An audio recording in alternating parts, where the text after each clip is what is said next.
ભાજપ નવા પ્રદેશ પ્રમુખની શોધમાં રાષ્ટ્રીય પાર્લામેન્ટરી બોર્ડની દિલ્હીમાં 25થી 30મી સુધી બેઠક।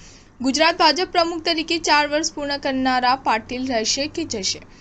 ગુજરાત ભાજપના પ્રદેશ પ્રમુખ સી.આર. પાટીલ કેન્દ્રમાં મંત્રી બન્યા છે, ત્યારે ગુજરાતમાં પ્રદેશ પ્રમુખ બદલશે એવી અટકળો તેજ બની છે। જોકે સી.આર. પાટીલની ટર્મ ગત જુલાઈ 2023ના રોજ પૂર્ણ થઈ ગઈ હતી। ટર્મ પૂરી થયા બાદ પણ તેમને નહીં બદલે તો ભાજપે સૌને ચોંકાવ્યા છે। જોકે આજે સી.આર. પાટીલને એક્સટેન્શન મળવાને 1 વર્ષ પૂર્ણ થયું છે, એટલે કે ગુજરાતમાં પ્રદેશ પ્રમુખ તરીકે પાટીલ 4 વર્ષ પૂરા કરશે। આ બધી અટકળોના વચ્ચે રાષ્ટ્રીય પાર્લામેન્ટરી બોર્ડની તારીખ 25થી 30 જુલાઈ સુધી દિલ્હી ખાતે બેઠક મળવાની છે।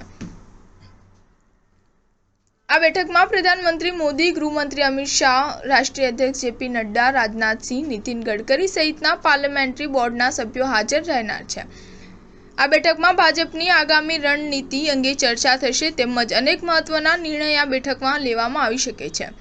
મળતી માહિતી પ્રમાણે ગુજરાત ભાજપના પ્રદેશ પ્રમુખ અંગે આ બેઠકમાં નિર્ણય લેવામાં આવી શકે છે।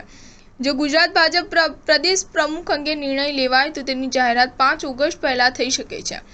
આમ પ્રદેશ પ્રમુખ તરીકે ગુજરાતમાં 4 વર્ષ પૂરા કરનાર સી.આર. પાટીલ રહેશે કે જશે તે અંગે રાજકારણ સાથે જોડાયેલા સૌ કોઈની નજર રહેલી છે। ઉલ્લેખનીય છે કે આગામી સમયમાં ગુજરાતમાં સંગઠન પર્વની પણ જાહેરાત થશે અને આ પર્વ અંદાજે 2 માસ જેટલો સમય ચાલી શકે છે। એ સમયે પણ પ્રદેશ પ્રમુખની હાજરી આવશ્યક છે। એવા સંજોગોમાં કાર્યકારી પ્રદેશ પ્રમુખની થિયરી પણ ભાજપ અપનાવી શકે છે, અથવા તો નવા પ્રદેશ પ્રમુખ ન આવે ત્યાં સુધી પ્રદેશ પ્રમુખ તરીકે પાટીલને યથાવત રાખી શકે તેવી પણ ચર્ચાઓ ચાલી રહી છે। સ્ટાર ન્યૂઝ 7 હંમેશા સચ્ચાઈની સાથે।